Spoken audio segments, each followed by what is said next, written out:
Hannah Mary McKinnon was born in the UK, grew up in Switzerland, and moved to Canada in 2010.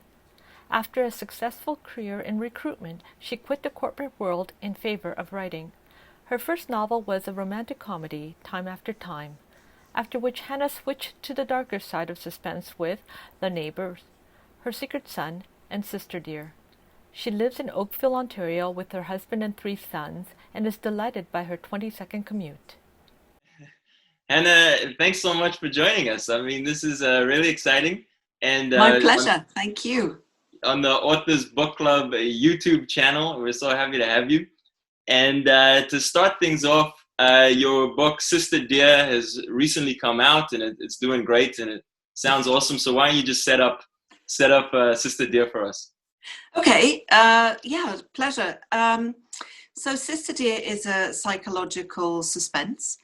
It's about sisters or half sisters who don't know that the other exists until one of them finds out, and she realizes that her glamorous, sexy, wealthy, happily married, just all-round wonderful half-sister has and is everything that she could only ever dream of. So she decides to infiltrate her half-sister's life without telling her they're related. And of course, mayhem ensues because it's a psychological thriller. So it sounds so juicy. I tried to make it juicy, yes.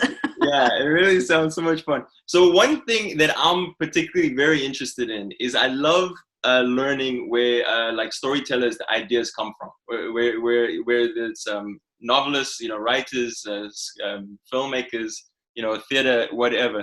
I love, and one of the things I find fascinating is how often the seeds for ideas are so small, and then they grow into these wonderful, fantastic stories, these full-fledged stories that people can enjoy. So were there seeds of inspiration for this novel for you, and how did they grow? There were, and I have CBC Radio to thank for that. Oh.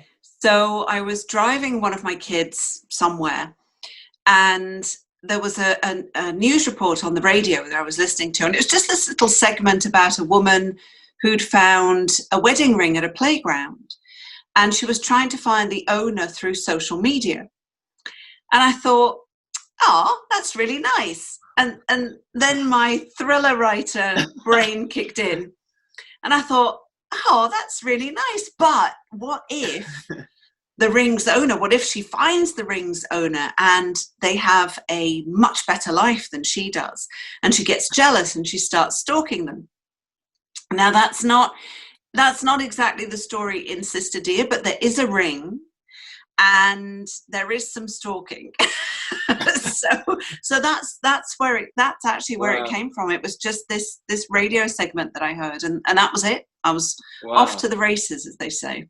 Wow, that's amazing. So the writer's mind always pushes it to the worst.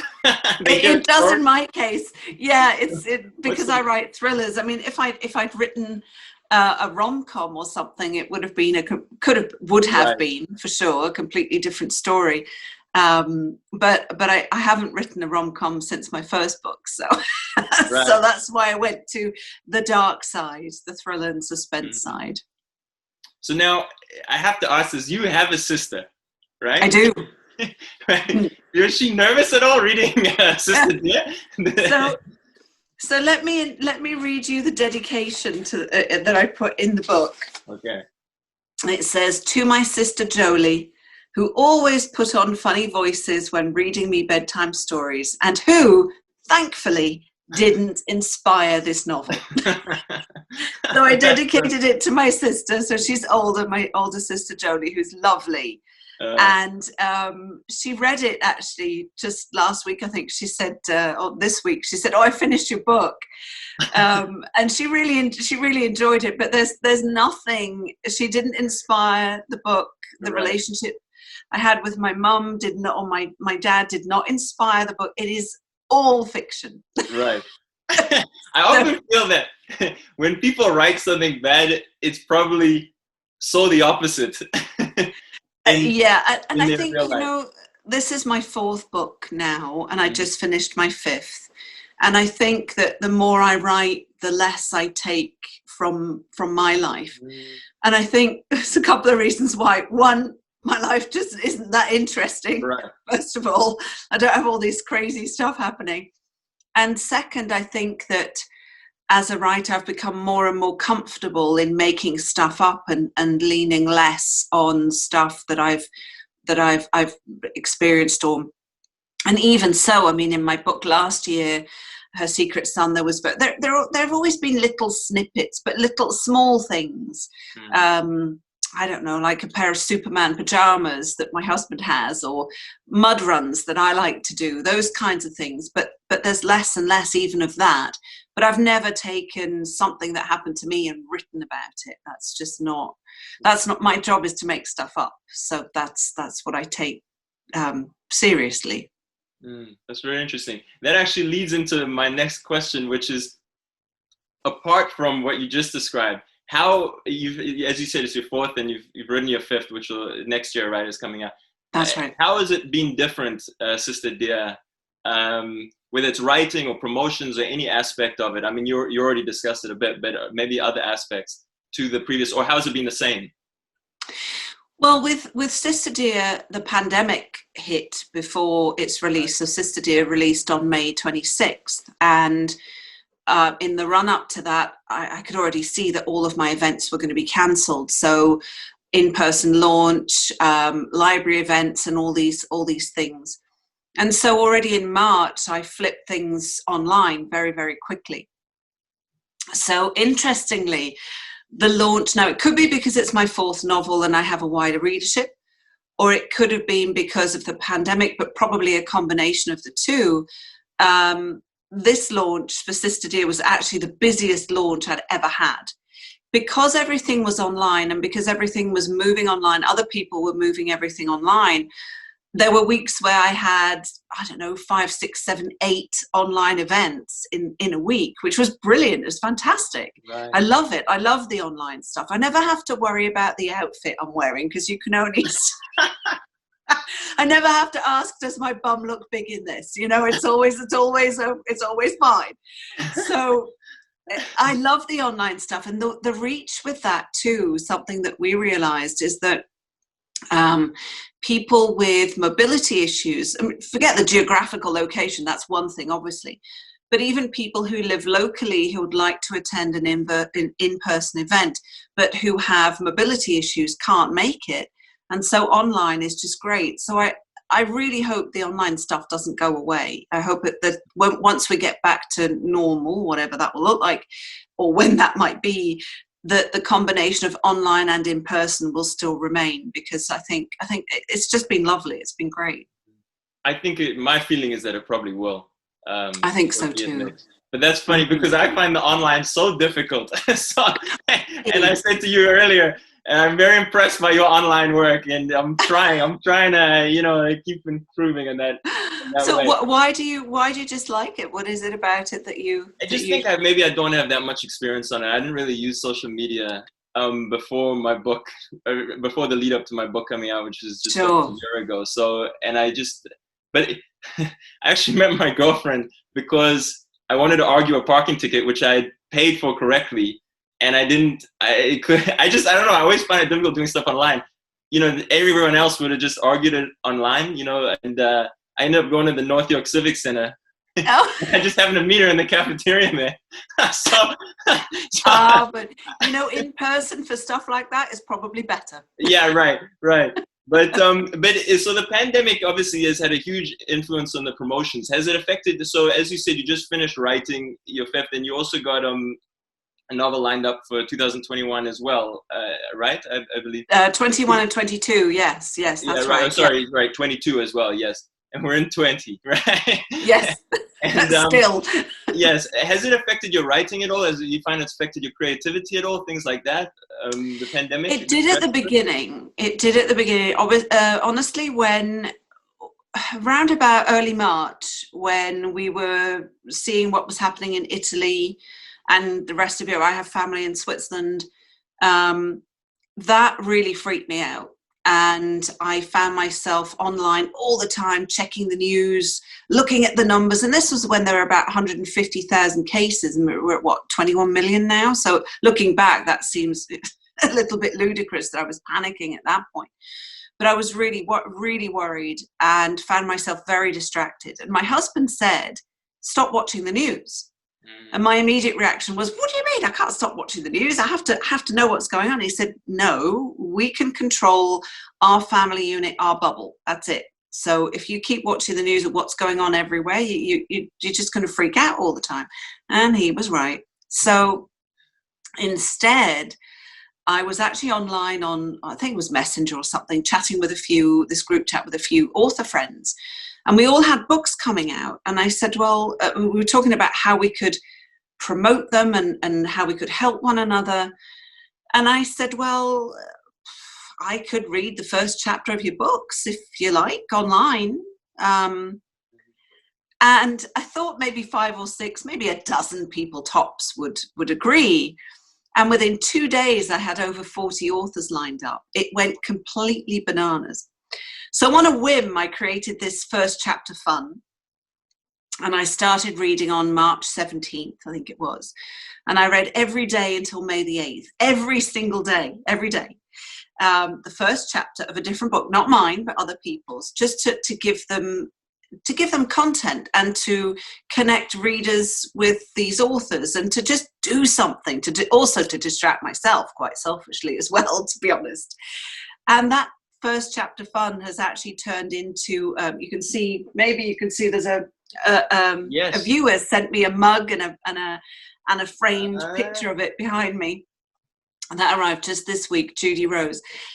And I teamed up with Hank Philippi Ryan, acclaimed author who had seen First Chapter Fun and said, what are you going to do with First Chapter Fun? Are you going to stop it, or what's the plan? And I had planned on stopping, because reading every day I had to write another book and do some edits, you know. But now we've flipped it to a new Facebook group. We have 1,500 members already on First Chapter Fun on Facebook, 500 odd followers on Instagram. So it's very organic. We don't do any advertising for it or anything, but we read the first chapter of a different book twice a week, every Tuesday and every Thursday at 11:30 Eastern Time, live on both Facebook and Instagram.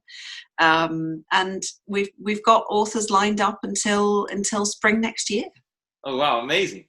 Well, yeah, authors watching, including myself, get your name in. Get your name. That's in. right, Yeah. exactly. Yeah, right. Get in now, or else it might be a few years before you get your opportunity. Oh, who knows? Yeah, plan ahead for books you're writing. That's right. Down the road. So in that sense, COVID did impact my creativity initially, and then I got so busy with First Chapter Fun and the edits for next year's book that I just that was really all I was thinking about, and the plot for book 6. So next year's book is done. Copy edits are now through. That's done.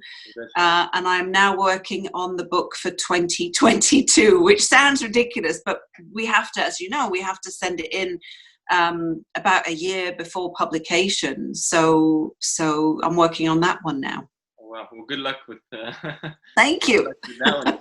So one thing I joke with my girlfriend about my promotions. I say I'm the CEO in my book's Undercard of Undercard Industries. And I always joke, CEO of this, that, it is a multinational, major important corporation.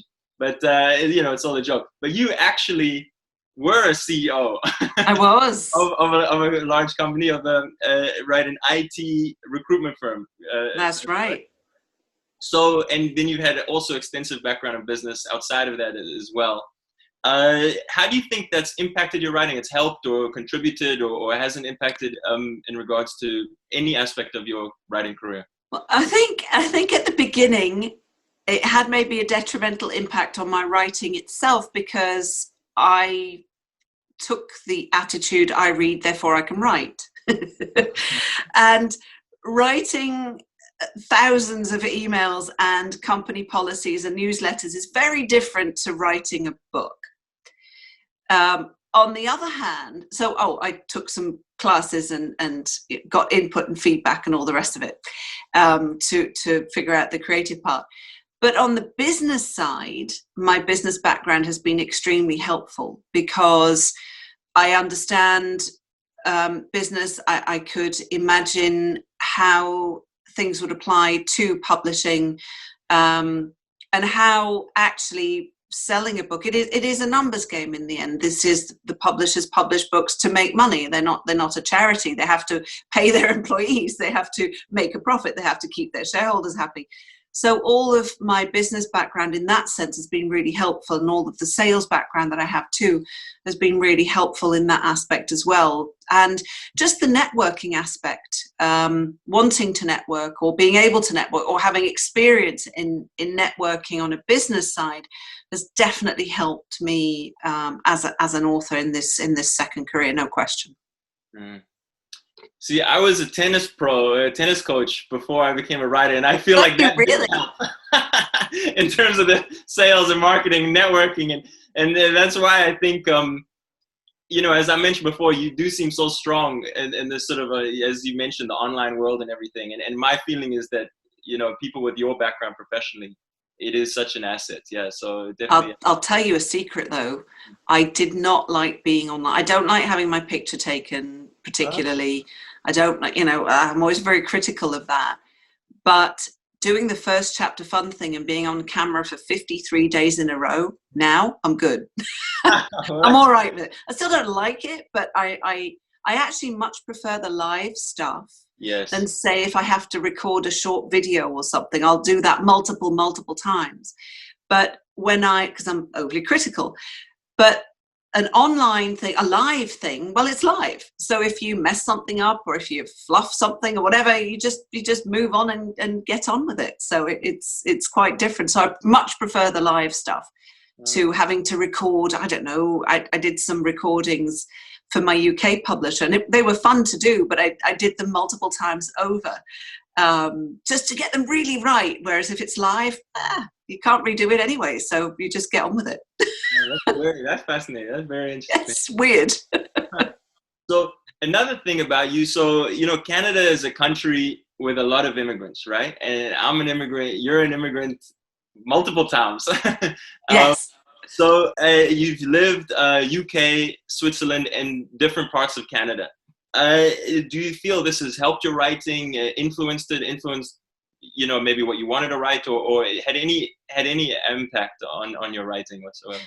I think so. I mean, I've only lived, believe it or not, with the accent I have, 4 years in the UK in total. And the last time when we left England, I was 11.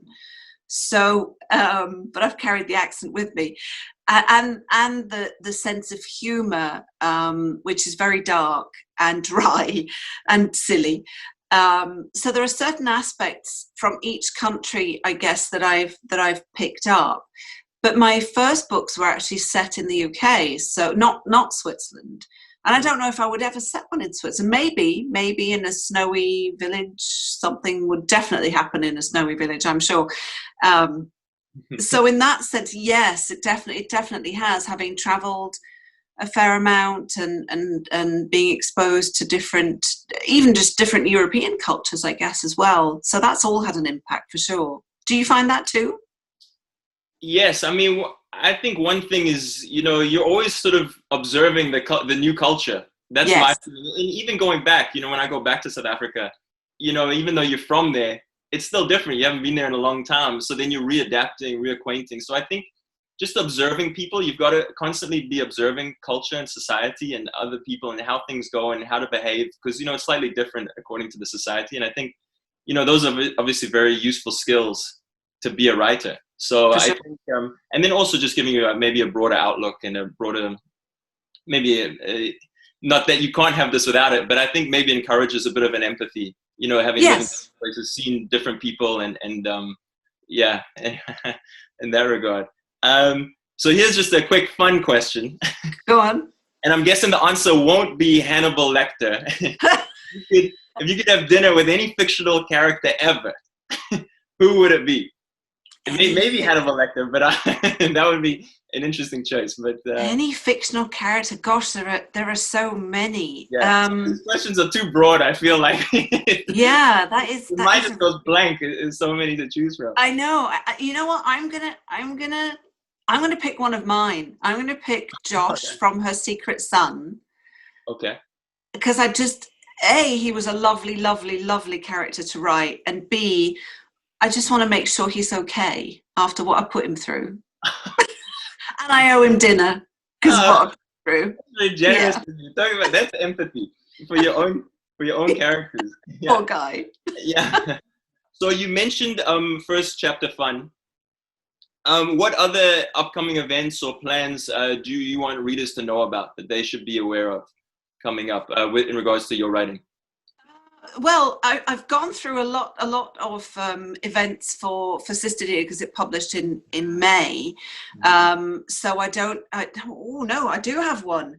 I do have one on September the 9th. The Rotary Club of Burlington has we're doing an evening, it's online, and there are 4 of us, 4 authors. There's Erin Ruddy, Amy Stewart, both from the GTA, Lynn McPherson from Oakville, I think, as well, and myself. We all write crime, different genre, well, different subgenres, I think, a little bit anyway. And the 4 of us are doing an event with the Rotary Club in Burlington on September the 9th at 7 p.m. online. Oh, so that'll be a fun event. Just a discussion between the 4 of us. So that's going to be really fun, I'm sure. That's a good list of authors. That's a good combo. Yes. I think it's going to be great. Yeah. So that's definitely one to look out for. And then you specifically, how can readers get in touch with you, and how can they support you? I mean, obviously buy your books. Not just buy them necessarily, but they're at the libraries, or you can. What's lovely is if people who like the books leave reviews, because as you know, authors live and die. Well, not us, but our careers live and die on reviews. So leaving reviews is hugely important, because people might not know this, but Amazon, for example, when you hit 50 reviews or 100 reviews or however many, you get picked up in their algorithms, and more people see the book underneath they're also recommended, or people have also read or enjoyed or whatever. So that's really hugely important to do that. But people can find me on my website, which is hannahmarymckinnon.com. Same for Instagram and Facebook.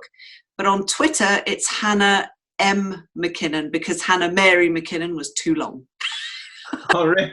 Wow, I didn't know. A word of warning. Yeah, just not a word of warning, but as a sub-note, there is another Hannah McKinnon author who writes these delightful family-driven dramas, and they're fantastic books. I've read all of them. I've got her latest one, The View from Here. But she writes books as Hannah McKinnon. If you see a Hannah McKinnon book, it's not mine. Hannah Mary McKinnon are mine. She's blonde and American. I have dark hair and I'm not American. So if you think dark hair, dark books, that's me. That's good. Dark hair, dark books. Hannah Mary. Yeah. And when you said our careers live and die, we won't live and die, but it does feel for us as if we'll live or die. It does. You're right. Yeah, it does. What you said earlier about your husband, just saying, what we can control in regards to COVID. I think that's good advice on so many, it's a great mentality for so many. And definitely it is. It's very easy to get caught up in, how's the book doing? How's this doing? Oh, for sure. And very important to get away from that, I think. And then lastly, what advice would you give to readers?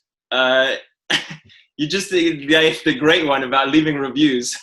But what advice would you give to readers to support authors working and living in Canada? So definitely the reviews is wonderful that you just mentioned. Any other advice for readers? Oh, sure. Yeah. So something else they can do is ask the library to carry our books.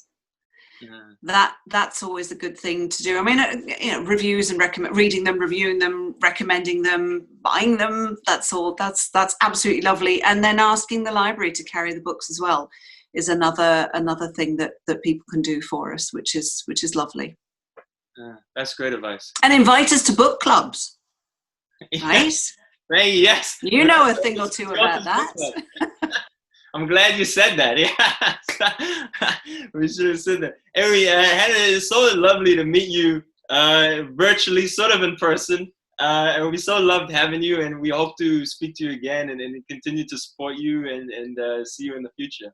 Thank you, David. That's lovely. Thank you for having me. It's been a real treat. Thank you very much.